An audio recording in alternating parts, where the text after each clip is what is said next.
खुशामदीद। सुबह के 8:35 हुआ चाहते हैं। हस्बे वादा आपके सामने अलसबा आते हैं और कोशिश हमारी रहती है कि जब सुबह आपके सामने आए तो आपको कम कलील वक्त के अंदर दुनिया भर और मुल्क के अंदर क्या कुछ चल रहा है उस हवाले से खबर बताएं, और न सिर्फ खबर बताएं बल्कि तज्जिया और तबसरा भी करने की कोशिश करते हैं।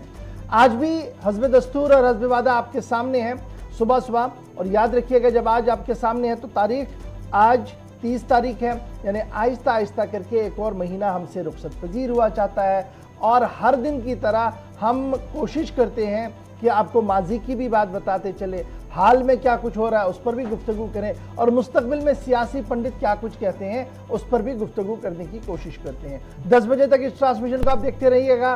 टीवी पर आप देख रहे हैं तो फटाफट से मोबाइल फ़ोन उठाइएगा और हमारे ऑफिशियल प्लेटफॉर्म जो हमारे सोशल मीडिया के प्लेटफॉर्म है, फेसबुक है, ट्विटर है, इंस्टाग्राम है, कू है, वहाँ पर आके जल्दी से सब्सक्राइब कीजिएगा, लॉगिन कीजिएगा और हमारे साथ जुड़े रहिएगा। टीवी के साथ साथ वहाँ पर आप हमारे साथ अभी से ही जुड़ सकते हैं और इनबॉक्स में आकर आप अपनी आरा, आप अपनी बात जो है वो कह सकते हैं। एक तरफ से ये खबर है, और दूसरी बात जो आपके सामने शेयर करनी है अभी वो ये है कि प्रोग्राम के हवाले से 9:40 का वक्त होगा जब तीसरे पड़ाव पर हम आएंगे। आप और हम गुफ्तगू करते रहेंगे, लेकिन उस बीच फ़ोन लाइन्स भी हमारी खुलेंगी और अपनी ग्रीवेंस, आपकी शिकायत जो है उसे हुकूमत तक पहुंचाने के लिए आपके पास आखिरी 15 से 20 मिनट का वक्त होगा, जहां पर आप कॉल करेंगे, बात रखेंगे और बातों बातों में सरकार तक हम आपकी आवाज़ को पहुंचाने की कोशिश करेंगे। तो 10 बजे तक का फॉर्मेट हमने आपके सामने रख दिया। बढ़ते हैं प्रोग्राम की ओर। सबसे पहले आपको बताते हैं कि माजी में आज के दिन में क्या कुछ अहम तरीन वाक़यात हुए हैं। याद दिलाएंगे आज मेरे साथी गौहर कुछ दिल्ली स्टूडियो में मेरे साथ है। बहुत बहुत शुक्रिया गौहर। बहुत बहुत शुक्रिया इशफाक गौहर। प्रोग्राम की शुरुआत में हम बात करेंगे आज तारीख में, आज के दिन के हवाले से। आज 30 अप्रैल है। आज क्या कुछ हुआ है मुल्की और आलमी सतह पर वो हम आपके साथ शेयर करेंगे। आज 30 अप्रैल 1598 में अमेरिका में पहली बार थिएटर का इनेकाद हुआ है, और आज ही के दिन 1789 में जॉर्ज वाशिंगटन को मुतफिका तौर पर अमेरिका का पहला सदर मुंतखब किया गया था। वो आज ही का दिन था, यानी कि 30 अप्रैल था। और आज ही के दिन 1945 में जर्मन डिक्टेटर हिटलर और उसकी बीवी एवा ब्राउन ने खुदकुशी की है। वो आज ही का दिन था, 30 अप्रैल 1945। और आज ही के दिन 1870 में दादा साहब फाल्के की पैदाइश हुई है। वो आज ही का दिन था। और आज ही के दिन साल 1991 में, यानी कि 30 अप्रैल 1991 में बांग्लादेश में शदीद तूफान से 1.25 लाख से जायद अफराद हलाक, जबकि 90 लाख से ज़्यादा अफराद बेघर हुए थे। और आज ही के दिन 1956 में अमेरिका के साबिक नायब सदर बार्कलो जिना में तकरीर के दौरान वो इंतकाल कर गए हैं। और आज ही के दिन साल 2008 में बगैर पायलट तैयारा का उड़ीसा में कामयाब तजुर्बा किया गया है। और आज ही के दिन साल 2020 में, यानी कि 30 अप्रैल साल 2020 में बॉलीवुड अदाकार ऋषि कपूर का इंतकाल हुआ है। वो आज ही का दिन था। तो नाजरीन, ये थी कुछ चंद बातें जो हमने आपके साथ शेयर की है माजी के हवाले से। मुल्की और आलमी सतह पर आज ही के दिन क्या कुछ हुआ वो हमने आपको बताया है। अब बाज़ाब्ता तौर पर खबरों की शुरुआत होगी और खबरों की शुरुआत करेंगे इशफाक गौहर। चलिए नाजरीन, खबरों की शुरुआत हम कर देते हैं, लेकिन पहले ज़रा एक इतला कहा जा रहा है कि ज़रा उस पर गुफ्तगू, और उसके बाद हम चाइना वाली खबर पर आएंगे। आज सूरज ग्रहण है या नहीं है, इस हवाले से कुछ लोग लगातार जब भी प्रोग्राम हमने शुरू किया तो फेसबुक पर ये चीज़ें पूछी जा रही है। तो अभी जो हमारे पास कंफर्म खबर है वो ये है कि आज सूरज ग्रहण, आज साल का पहला सूरज ग्रहण है। ये बड़ी इंपॉर्टेंट बात है कि आज साल का पहला सूरज ग्रहण है। 4 घंटे तक जारी रहने वाला ये ग्रहण जो है भारत में नहीं देखा जा सकता है। मुल्क की दीगर दुनिया के मुख्तलिफ इलाकों के अंदर इस ग्रहण को बराह रास्त देख सकते हैं, लेकिन भारत के अंदर ये नहीं दिखेगा। 4 घंटे तक ये रहेगा, माहिरीन फल्कियात का मानना है। और साथ साथ ये भी साफ कर दिया गया कि आज साल का पहला सूरज ग्रहण होगा। खबर रसा इदारों के मुताबिक और माहिर फल्कियात के मुताबिक आज यानी 30 अप्रैल को सूरज ग्रहण होगा। ये अमर काबिल जिक्र है कि सूरज ग्रहण उस वक्त होता है जब चांद, ज़मीन और सूरज के दरमियान से गुजरता है। क्योंकि आने वाले सूरज ग्रहण को भारत में नहीं देखा जा सकता है, लेकिन दुनिया के कई ऐसे हिस्से हैं जहां पर इसको देखा जा सकता है। 4 घंटे तक ये पूरा मामला जो है वो चलेगा। चलिए जी, ये तो बात थी जनाब एक इतला। और ये जो बात आप लगातार पूछ रहे थे, प्रोग्राम शुरू हुआ था तो बैक टू बैक कुछ लोग हमारे कश्मीर से ये जानना चाहते थे कि आज सूरज ग्रहण है या नहीं है। अब बढ़ते हैं जी आगे, बात करते हैं खबरों की और बात चाइना की करते हैं। सबसे पहले, क्योंकि ये मामला तलबा के साथ जुड़ा हुआ है, चीन में भारतीय तलबा का मामला, और ये वो तलबा है जो मुख्तलिफ कोर्सों के लिए वहाँ पर दाखिला लिए हुए थे, और 2 साल के बाद अब चाइना ने अपने मौक़िफ़ में तब्दीली लाई है। और ये तब्दीली तब आई है जब डॉक्टर जयशंकर ने लगातार वज़ीर ख़ारजा चीन के साथ ये मामला उठाया, और अब आहिस्ता आहिस्ता करके भारत के तलबा जो चीन के अंदर ज़ेर तालीम थे उन्हें वापस लाने के लिए रजामंद हो गया है। कमोबेश 2 साल के वक्फे के बाद चीन ने इस बात की हामी भर ली है कि भारतीय तलबा, भारत के रहने वाले और जो इंडियन स्टूडेंट हैं वहाँ पे जो ज़ेर तालीम थे उन्हें वापस लाया जाएगा। और कमोबेश जो हमारे पास इब्तिदाई खबरें हैं, 23,000 इंडियन स्टूडेंट्स थे जो मुख्तलिफ मेडिकल कोर्सेज के अंदर या दीगर कोर्सेज के अंदर चाइना की मुख्तलिफ यूनिवर्सिटीज़ और कॉलेज के अंदर ज़ेर तालीम थे। और कोविड-19 जब दिसंबर 2019 में सामने आया तो वो वहाँ से चले गए थे, वतन वापस लौट आए थे, घर वापस लौट आए थे, और तब से लगातार वो इस कस्म कुर्सी में थे कि उनकी डिग्रीज़ का क्या होगा, उनके कॉलेज के अंदर एडमिशन्स का क्या होगा। और सरकार ने पहले ही गुज़श्ता दिनों भी यूजीसी का जब स्टेटमेंट आया था तो उन्होंने चाइना के बारे में साफ कर दिया था कि इसमें कोई भी हतमी फैसला अभी नहीं लिया गया है। तो 23,000 बच्चे जो चाइना की मुख्तलिफ यूनिवर्सिटियों में ज़ेर तालीम है उनके लिए राहत और अच्छी और बड़ी खबर यह है कि चाइना ने बाज़ाब्ता तौर पर इन तलबा को वापस आने की इजाज़त देना शुरू कर दिया है। और इस सिलसिले में इंडियन एम्बेसी ने डिटेल्स मांगी है उन बच्चों से जो वापस कॉलेजों का रुख करना चाहते हैं, यानी चाइना के अंदर जो बच्चे पढ़ रहे थे अभी भारत के मुख्तलिफ शहरों के अंदर हैं, स्पेशली जम्मू कश्मीर के तलबा जो तकरीबन 3 से 4 हज़ार के करीब तलबा जम्मू कश्मीर से भी है वहाँ पर, तो उनके लिए ये अच्छी खबर है। अगर वो वापस जाना चाहते हैं तो आपने हाई कमीशन के साथ, इंडियन एम्बेसी के साथ रब्ता करना होगा। और सिंपल एक गूगल फॉर्म बनाया गया है, वो गूगल फॉर्म पर आपको अपनी तमाम तर इंफॉर्मेशन देनी होगी। और 8 मई आखिरी तारीख रखी गई है तलबा के लिए, जब तक जो गूगल फॉर्म उन्हें सबमिट करना होगा, इंफॉर्मेशन फॉर्म जो उन्हें सबमिट करना होगा, इंडियन एम्बेसी की तरफ से ये बात जो है वो सामने रखी गई है। याद रखिएगा, रजिस्ट्रेशन कैसे होगी, वो जो पहले फॉर्म भरेगा उसी तरीके से होगा, ऊपर नीचे कुछ नहीं होगा। और एक्सटर्नल अफेयर्स मिनिस्ट्री ने ये साफ कर दिया है कि डॉक्टर जयशंकर ने ये मामला कई बार जब ये उठाया जो उनके काउंटर पार्ट वांगी है उनके साथ, तो तब जाकर चाइना ने अब ये फैसला लिया है कि वो भारत के तलबा को भी वापस अपने मुल्क के अंदर तालीम हासिल करने के लिए ला सकता है।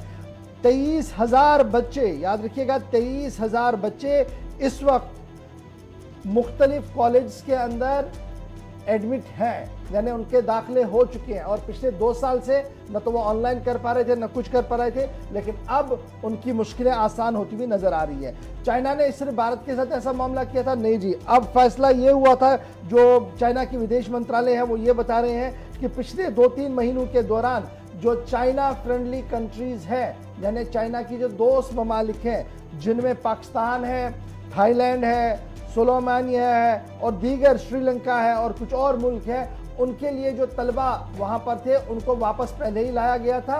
और अब भारत को भी इस फहरिस्त में डाल दिया गया है। और इंडियन स्टूडेंट्स जो वहाँ पर ज़ेर तालीम है वो कम बैक कर सकते हैं, वो वापस जा सकते हैं और वहाँ पर तालीम को कंटिन्यू कर सकते हैं। लेकिन उसके लिए उनका एक क्राइटेरिया है, और वो क्राइटेरिया आपको पता लगेगा जी जब आप एम्बेसी के साथ रब्ता करेंगे कि कोविड और कोविड मैनेजमेंट का जो सख्त प्रोटोकॉल वहाँ पर अभी भी है, उसको देखते हुए ही आपने अपने फॉर्म को सबमिट करना होगा। तो गूगल फॉर्म आया है, लास्ट तारीख जो है आपने मई 8 तारीख दे दी गई है। और ये साफ कर दिया गया कि उसके बाद एम्बेसी जो है आपको कॉल बैक करेगी और आप आहिस्ता आहिस्ता करके वहां की ओर जा सकते हैं। तो ये अच्छी खबर 23,000 बच्चों के लिए जो चाइना के अंदर इस वक्त ज़ेर तालीम है। और जम्मू कश्मीर के जाविये से जब आप देखते हैं तो हज़ारों के करीब बच्चे, चाहे वादी कश्मीर के हैं या जम्मू सूबे के हैं, वो ज़ेर तालीम थे और लगातार हमसे भी ये पूछ रहे थे कि कब इस बारे में कोई बड़ा फैसला होगा। तो बड़ा फैसला हो गया, चीन ने हामी भर ली है,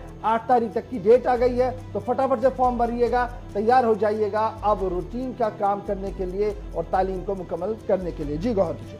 तो चलिए बढ़ते आगे। ये थी चीन के हवाले से। अब जरा जम्मू कश्मीर की बिजली बहरान के हवाले से बात करते हैं। जी हाँ नाजरीन, जम्मू कश्मीर के अंदर जिस तरह से बिजली का बहरान काफ़ी गहरा होता जा रहा है, उसकी वजह से आम लोग कहीं ना कहीं मुश्किलात के शिकार हैं। और इस सिलसिले में अब IPP यानी कि इंडिपेंडेंट पावर प्रोड्यूसर्स वो सामने आए हैं। उन्होंने तकसीम कारी के निज़ाम पर भी सवाल उठाए हैं और इंतज़ामिया से कहा कि जो पावर तकसीम कारी है उस पर कहीं ना कहीं उन्होंने सवाल उठाए कि जिस तरह से तकसीम हो रहा है, बिजली की सप्लाई हो रही है, वो कहीं ना कहीं उन्होंने उसमें खामियां निकाली हैं, जिसके लिए उन्होंने कहा कि हम इससे दूर कर सकते हैं। अब इंतज़ामिया का मानना है कि शायद उनके साथ वो बातचीत करेंगे और इस जो बिजली का बहरान है जम्मू कश्मीर के अंदर, उससे कहीं ना कहीं आने वाले दिनों में दूर किया जा सकता है। IPP इंडिपेंडेंट पावर प्रोड्यूसर जो है वो एक सोल्यूशन लेकर आए हैं। तनकीद उन्होंने की है लेकिन साथ साथ उनका सोल्यूशन भी है और सरकार की तरफ से भी विलनेस दिखाई गई है, गुड गेस्चर दिखाया गया। कहा कि जनाब हम तात्तुल के नहीं बनाना चाहते, बल्कि अगर उनके पास कोई अच्छा फार्मूला है वो सरकार के सामने रखें और सरकार उस मामले पर गुफ्तगू करने के लिए तैयार है। हमें इस तरीके की बात बताई जा रही है। अब इनका क्या मानना है? IPP याद रखिएगा, इंडिपेंडेंट पावर प्रोड्यूसर्स यानी ये प्राइवेट प्लेयर्स हैं। इनका मानना है कि वैली बेस्ड जो IPP है, इंडिपेंडेंट पावर प्रोड्यूसर्स हैं, उनकी तरफ से ऑफर किया गया है कि जनाब ये जो एक्स्ट्रा पावर की कमी हमारे को है इस वक्त कश्मीर पावर डिवीजन के अंदर, उसको हम बेहतर कर सकते हैं। 2-3 चीज़ें जी करनी है, जो हम लगातार ग्रिड्स को ऑफ कर देते हैं और फिर रोटेशनलाइज चलाने की कोशिश करते हैं। अगर हम हमारी तजवीज़ों को माना गया तो ये मामला कहीं ना कहीं बेहतरी की ओर आ सकता है।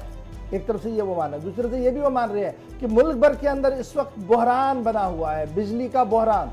ये सिर्फ वादी कश्मीर के अंदर नहीं है, मुल्क के कई रियासतों के अंदर भी बिजली बहरान पैदा हो रहा है। दिल्ली हुकूमत ने कल ही हाथ खड़े कर दिए थे। उसके बाद आप राजस्थान जाइए और दीगर इलाकों की ओर जाइए तो शेड्यूल कटिंग्स का सिलसिला, अनशेड्यूल कटिंग्स का सिलसिला, साथ साथ बिजली बहरान किस तरीके का संगीन होगा, उस हवाले से आपको अंदाजा ये लगेगा कि कई ट्रेनों को मनसूख किया गया है, क्योंकि उसके पीछे की एक बड़ी वजह यह भी है कि बिजली कटौती का सिलसिला चल रहा था। बहरहाल वो अलग बात है जी। मैं जरा IPP या उसकी ओर आता हूं। तो IPP का मानना है कि जनाब जो एक्यूट पावर क्राइसिस इस वक्त चल रही है डोमेस्टिक लेवल पर हमारे पास, इसको बेहतर बनाया जा सकता है। और अगर IPP को मौका दिया गया काम करने के लिए तो 50,000 घरों को रोशन करने का काम वो कर सकते हैं, ये दावा पेश किया गया है। और हमने आज कोशिश की थी कि कुछ IPP के लोगों को बराह रास्त फोन लाइन पर लाया जाए, सिर्फ उन्होंने फीडबैक दिया, माजरत जाहिर की, कहा कि देखिए अभी आएंगे तो हो सकता है सरकार का मन कुछ और हो, वो बात ना कर सुनना चाहे,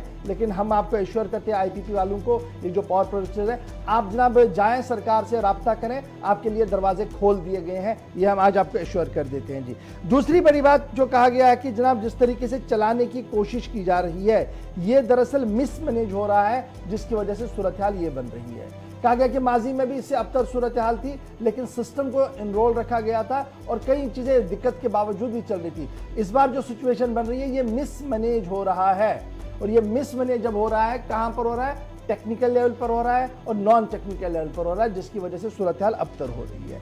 कहा गया कि अगर IPP को काम करने का मौका दिया जाए तो कम से कम 50 मेगावाट की बिजली हर एक IPP बनाएगा, जो सीधे स्टेट के पास जाएगी, और बाहर से जो वो पैसा बिजली खरीद कर लाते हैं उसके मुकाबले में काफ़ी सस्ती पड़ सकती है, दावा पेश किया गया है। साथ साथ ये भी साफ कर दिया गया है कि अभी जो IPP का जो क्लेम है कि स्टेट गवर्नमेंट जो है वो कम से कम 9 रुपये में नॉन कश्मीरी पावर सप्लायर से बिजली खरीद रही है। अगर यही सूरत हाल यहाँ पर चलाई जाए और उन्हें काम करने का मौका दिया जाए, ये 9 रुपये से सीधे 4-4.5 रुपये तक आ सकता है, जिससे स्टेट एक्सचेकर को भी फायदा होगा। तो बिजली के जो जिम्मेदार हैं, इस महकमे के जो जिम्मेदार हैं, चाहे वो KPDCL हो या जम्मू वाली कॉरपोरेशन हो, उनके साथ जब मैं इस पूरे मामले पर हमने सुबह कुछ गुफ्तगू करने की कोशिश की। ऑफ द रिकॉर्ड ये कहा गया कि तजवीज़ें अच्छी हैं, मामला अच्छा है, लेकिन एडमिनिस्ट्रेशन हर एक मामले पर गहराई के साथ सोच रही है और अगर IPP के पास कोई सॉलिड प्रोजेक्ट है तो वो लेकर आए। तो अब हम दरख्वास्त करेंगे जी IPP से भी, क्योंकि ये कौमी फरीजा हमारा है। अगर आपके पास कोई है फॉर्मूला तो आप जाइए लेकर, देखिए क्या कुछ होता है। और जिस तरीके से आप ये बता रहे हैं 9 रुपये 4 रुपये वाला मामला और ग्रिड्स में जो अनड्यू अनशेड्यूल कट्स हैं, ये बेहतर हो सकती है। तो अगर स्टेट गवर्नमेंट भी चाहे तो सूरत हाल बेहतर हो सकती है और we must go towards that, क्योंकि अब ज़रूरत है इस तरीके का काम हाथ में लिया जाए, क्योंकि पावर क्राइसिस आने वाले दिनों में मुल्क के अंदर बहुत ज़्यादा बढ़ सकती है। इस तरीके का अंदाज़ा लगाया जा सकता है, क्योंकि कोल की कमी या 10 तरह की और चीज़ें भी हो रही है, तो उसका असर बराह रास्त जम्मू कश्मीर के अंदर भी पड़ सकता है। तो ये तो जनाब बिजली के हवाले से एक छोटी सी बात, एक छोटा सा अपडेट था जो हमने आपके साथ शेयर किया। लेकिन आपको याद रखिएगा कि कल नीतीश्वर कुमार जी जो हैं, जो इंचार्ज भी हैं इस डिपार्टमेंट के, उन्होंने कल वादा किया है कि बिजली के निज़ाम को बेहतर बनाया गया है, कुछ एडिशनल बिजली खरीदी जा रही है और अब बिजली के निज़ाम को फाल और मुतहरिक बनाने की कोशिश की जा रही है। लेटेस्ट होप सो कि जम्मू प्रोविंस इस वक्त सबसे वर्स्ट हिट है। नो डाउट कि कश्मीर में रमज़ान की वजह से हम देख रहे हैं, लेकिन जम्मू के अंदर जो तपिश है, जो गर्मी है, वो इतनी ज़्यादा है और उसकी जो अनशेड्यूल कट्स हैं उससे आम लोगों का जीना हराम हो रहा है। लेटेस्ट होप सो कि सरकार इस पर संजीदगी के साथ गुफ्तगू करे। बिजली के बाद जरा एक और मामले की ओर आते हैं और यह मामला भी आप और हमारे घरों के मामला है और हमारी बजट के साथ ये परटेन करता है। कौन सी बजट? स्टेट बजट नहीं, सेंट्रल बजट नहीं, बल्कि घर का बजट अब आपका बिगड़ सकता है। खबर आ रही है कि ईद उल फितर से कबल मार्केट के अंदर जो तेल है, खाने पीने वाला तेल, उसमें एक बार फिर इजाफा देखने को मिल सकता है। अब ये जब इजाफा होगा, रेट्स में बढ़ेगा, रेट्स बढ़ेंगी तो बढ़ेंगी क्यों? इसके पीछे दो बड़े फैक्टर्स बताए जा रहे हैं। एक, रूस यूक्रेन की लड़ाई के बीच आलमी मंडी में जो इडेबल खाने वाला तेल आता था उसमें बहुत कमी हुई है, और दूसरा जो एक बड़ा हमारा एक फैक्टर था इडेबल ऑयल का, उन्होंने पाबंदी आयद कर दी है जी। उसकी वजह से भी इंडोनेशिया ने जो डिसीजन किया कि हमने पाम ऑयल एक्सपोर्ट पर पाबंदी आयद कर दी है, उससे और मुश्किलें इस पूरे सेक्टर के अंदर बढ़ रही है। और इंडियन रेटिंग रिसर्च, अब ये खबर आई कहां से है? इंडियन रेटिंग रिसर्च है, उनका मानना है कि इंडोनेशिया के जो डिसीजन अप्रैल 27 से क्रूड पाम ऑयल CPO पर मुकम्मल एक्सपोर्ट पर पाबंदी है, इसका इतलाक हो गया है। इसकी वजह से एडिबल ऑयल ग्लोबली जो है वो महंगा हो जाएगा। ये किनका मानना है जी? इंडियन रेटिंग रिसर्च का। दूसरा ये मानना है कि रूस यूक्रेन फसाद और ये सब चीजें मिलाकर कम से कम 2 मिलियन टन ऑयल सप्लाई जो ग्लोबल मार्केट को हर महीने जाती थी, उसमें 50% की कमी आ रही है। अब ये समझ लीजिएगा कि 2 मिलियन टन हर दिन जा रहा था, उसमें 50% कमी आ रही है हर दिन में। तो इसकी वजह से जो तेल का ज़ख़ीरा था, जब वो मार्केट पहुंचाई नहीं तो रिटेल आते आते उसके दाम आसमान को छू सकते हैं। ये इंडियन रेटिंग रिसर्च की तरफ से बात सामने रखी गई है। अच्छा जी, हाईएस्ट इंपोर्ट जो इस वक्त हो रहा है वो बहुत ज़्यादा खाने पीने के हवाले से जब हम देख रहे हैं कि रेट्स कहाँ कहाँ जा रही है और क्या कुछ जा रहा है, माना जा रहा है कि जनवरी 2022 और आज के दिन में डबल डिजिट में इन्फ्लेशन चला गया है। और ये डबल डिजिट वाला इन्फ्लेशन जब चला जाता है तो आप समझ सकते हैं, जो अक्सर हमारे व्यूअर्स कॉल करके बोलते हैं जनाब मैंने तो फलानी ब्रांड का तेल इतने में लाया था और आज गया लाने में तो 400 रुपये का इजाफा है, 500 रुपये का इजाफा है, 1000 रुपये का इजाफा है। तो ये दरअसल वजह जो है वो दो बड़ी आ रही है सामने। और ये माना जाए कि फितर के बाद, यानी अब अगर 2 दिन के बाद ईद है तो आप समझिएगा कि 2 दिन के बाद या 2 दिन से पहले ही मार्केट के अंदर इन्फ्लेशन का एक बार फिर ग्राफ जो है वो बढ़ सकता है। सूरत हाल इस तरीके की सामने आ रही है। अब ये भी साफ किया जा रहा है कि एक तो ये है जी सारी चीज़ें हैं, और सोयाबीन ऑयल, सनफ्लावर ऑयल, ये 30 से 50% जंप कर चुका है जनवरी 2022 और अप्रैल 2022 के दरमियान। अब यहाँ पर ये जो रेटिंग एजेंसी है, इन्होंने रियासती इंतजामियों को भी मुतहरिक कर दिया है। कहा गया कि ऐसा नहीं है कि जनाब आज रेट बढ़े तो उसके साथ साथ आप बाजारों में रेट बढ़ेंगे। ग्लोबली रेट बढ़ने के साथ साथ जब आप मार्केट रेट में देखते हैं तो इसमें 2 से 3 दिन का फर्क लग सकता है, 4 दिन का भी फर्क लग सकता है। ग्लोबल रेट का जो उछाल हो रहा है उसका किसी भी तरीके से नाजायज मुनाफाखोरी ना हो, इस सिलसिले में स्टेट और सेंट्रल गवर्नमेंट को भी बाइख्तियार बनने की जरूरत है और ग्राउंड जीरो पर जाकर देखने की जरूरत है। वरना अक्सर हम देख रहे हैं कि 900 रुपये लेबल होती है, बोलते हैं ये तो 950 में मिलेगा। भाई 900 ही तो लेबल है। और फिर हमारा वो जागो ग्राहक जागो वाला मामला भी है कि एमआरपी पे फिर भी थोड़ा बहुत किया करें। तो ये सारी चीजें आप याद रखिएगा। ये सिर्फ हमने एहतियातन ये खबर आपके सामने रखी है। अल्लाह करे कि सूरत हाल बेहतर हो। हम समझ सकते हैं कि पूरे मुल्क की सूरत हाल क्या कुछ है, दुनिया की सूरत हाल क्या कुछ है, लेकिन इस बीच जब त्यौहार सामने हो, बैक टू बैक जब बड़े दिन हो, तो इस तरीके की जब खबर आती है तो ज़रूर टेंशन बढ़ जाती है। और स्पेशली उन लोगों के लिए जो हैंड टू माउथ वाले लोग होते हैं, जिनके पास पैसा बहुत कम होता है और खर्चे बहुत ज़्यादा होते हैं, उनके लिए इस तरीके की खबर बहुत ज़्यादा डिस्टर्बिंग होती है। तो एहतियात बरतिएगा खर्चने के दौरान, क्योंकि आने वाले दिनों में कुछ और चीज़ें बदल सकती है। जी गौर।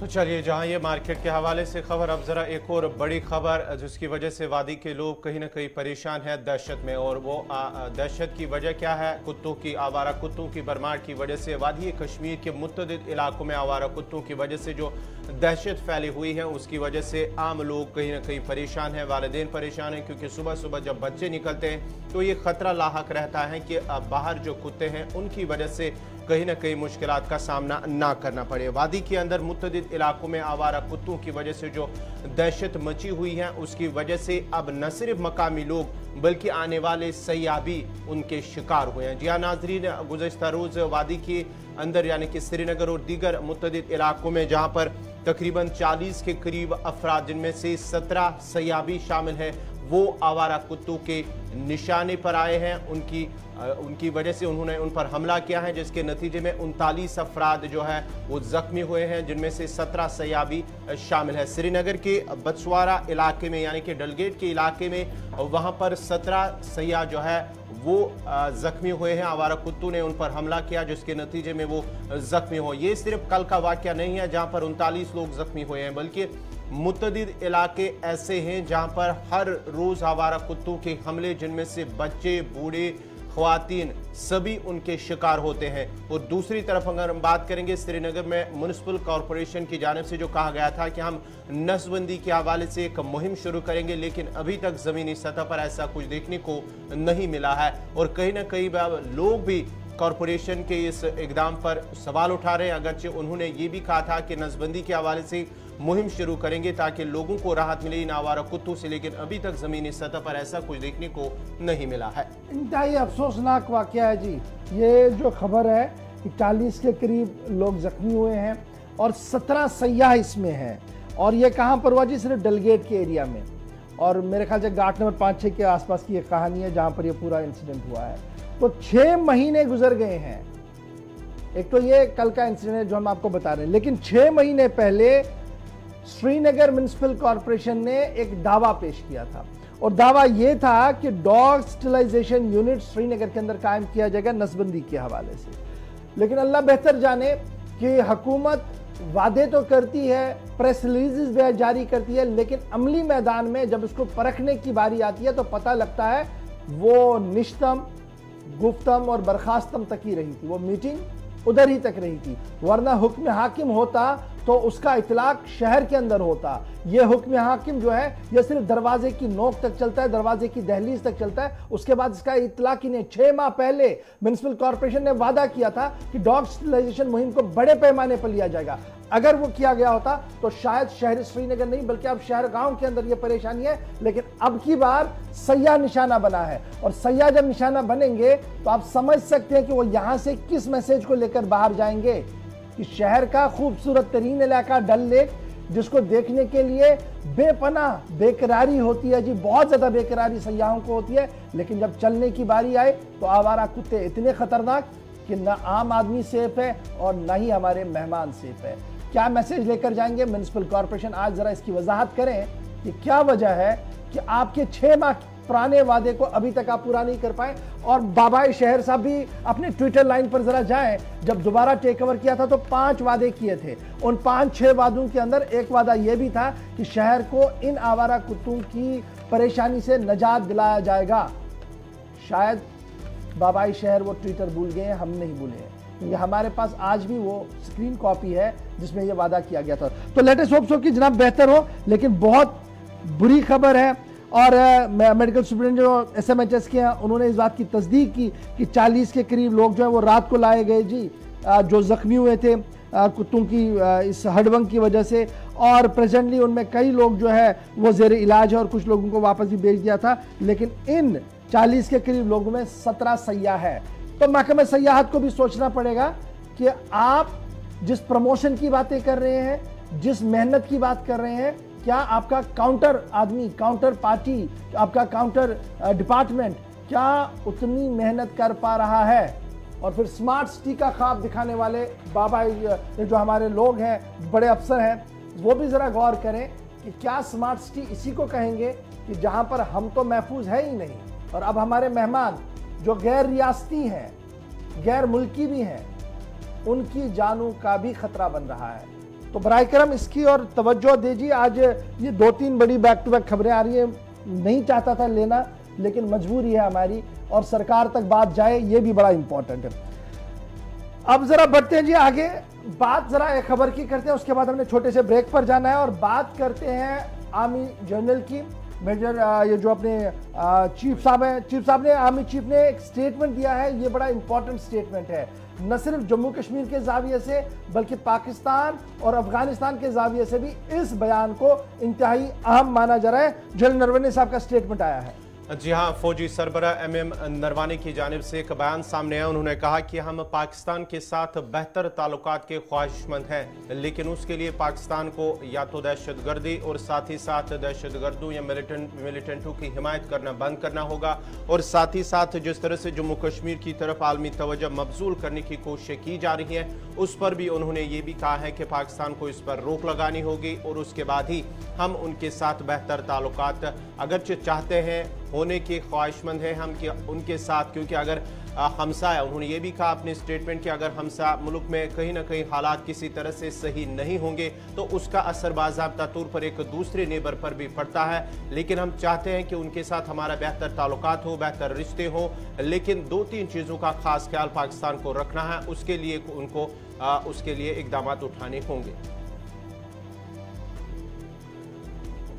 जनरल नरवणे साहब का स्टेटमेंट आया है कि एक अफगानिस्तान का हथियार जो है वो कश्मीर के अंदर मिल रहा है, और तालिबान की ये जो नई पहल और नई सोच है, ये काफ़ी चीज़ों के लिए भारत सरकार को मजबूर कर रही है सोचने के लिए। एक तो ये है, दूसरा कि हम पाकिस्तान के साथ बेहतर रिश्ते चाहते हैं, लेकिन ये बेहतर रिश्ते तभी मुमकिन है जो इंतहा पसंदी और दहशतगर्दी का कैंप्स वहाँ पर है उन्हें मुकम्मल तौर पर बंद किया जाए, तभी जाकर यह मामला जो है वो आगे बढ़ सकता है। लेकिन चीन के मामले पर भी कल जनरल नरवणे साहब सामने आए और उन्होंने कहा कि अभी जो सूरत हाल बनी हुई है, चाइना का लद्दाख के मामले पर LAC के पास 8 से 60 हज़ार जवान तैनात किए गए हैं, और उसका काउंटर जो है भारत की तरफ से किया गया है, और लगातार हमारे भी जवान वहां पर तैनात है, यानी आईबॉल टू आईबॉल पर जरूर है, लेकिन जनरल साहब को ये उम्मीद है कि आने वाले दिनों में कुछ बेहतरी हो सकती है। यानी कल जब वो गुफ्तगू कर रहे थे तो 2-3 बड़ी बातें थी। एक ये कि जो हथियार मिल रहा है कश्मीर के अंदर वो अफगानी हथियार है। अब ये अफगानी हथियार कौन सा है? वो अमेरिकन हथियार है, जो अमेरिका ने तालिबान के साथ मिलकर या तालिबान के लिए जो वहाँ पर छोड़कर चले गए जब तालिबान ने टेक ओवर किया और तालिबान के हाथ चढ़ा है, वो रूट हुआ पाकिस्तान, और पाकिस्तान से अब कश्मीर आ रहा है। कई सीजर्स ऐसी मिल रही है जहां पर हथियार ये मिला, और यहां पर एक अलार्मिंग बेल बजा दिया है जनरल नरवणे साहब ने। उनका मानना है कि आर्मी तो काफ़ी अलर्ट है, लेकिन जिस तरीके का हथियार मिल रहा है, ये इनपुट साफ दे रहे हैं कि अफगानी मिलिटेंट्स जो हैं वो शायद इस पार आने की कोशिश करेंगे। और फिर एक डिटेल भी उन्होंने दी कि कितने मारे गए, क्या कुछ हुआ है, वो ऑलरेडी बातें चल रही थी। तो एक तरफ से अफगानिस्तान, दूसरी तरफ से चाइना और तीसरी तरफ से पाकिस्तान, तीनों महाजों पर जनरल का बयान जो है वो काफ़ी इंपॉर्टेंट है। और इस बयान को जब मैं देखता हूँ, न सिर्फ इंडिया के एस्टैब्लिशमेंट अखबार जो है, चैनल्स ने, उन्होंने कैरी किया है, अक्रॉस द बॉर्डर पाकिस्तान के कुछ चैनल्स और अखबारों को जब आप देखेंगे तो उन्होंने अपने तरीके से उसको लेने की कोशिश की। इवन ग्लोबल टाइम्स ने भी, और जो चाइना का माउथपीस है वहाँ पर, उन्होंने भी इस स्टेटमेंट को कहीं ना कहीं कोट करते हुए अपने अंदाज में खबर को लिया। यानी जनरल साहब ने यहाँ बात बताई, असर सरहद पार भी इसका देखने को मिला है। छोटा सा ब्रेक के उस पार आएंगे तो बातें और भी होंगी, खबरें और भी होंगी, और कुछ बात ज़रा अब जम्मू कश्मीर की भी आपको बताएंगे, और कुछ अहम जो डेवलपमेंट्स रात देर गए हुई हैं उस पर बात करने की कोशिश करेंगे। छोटा सा ब्रेक के फौरन बाद हाजिर होते हैं।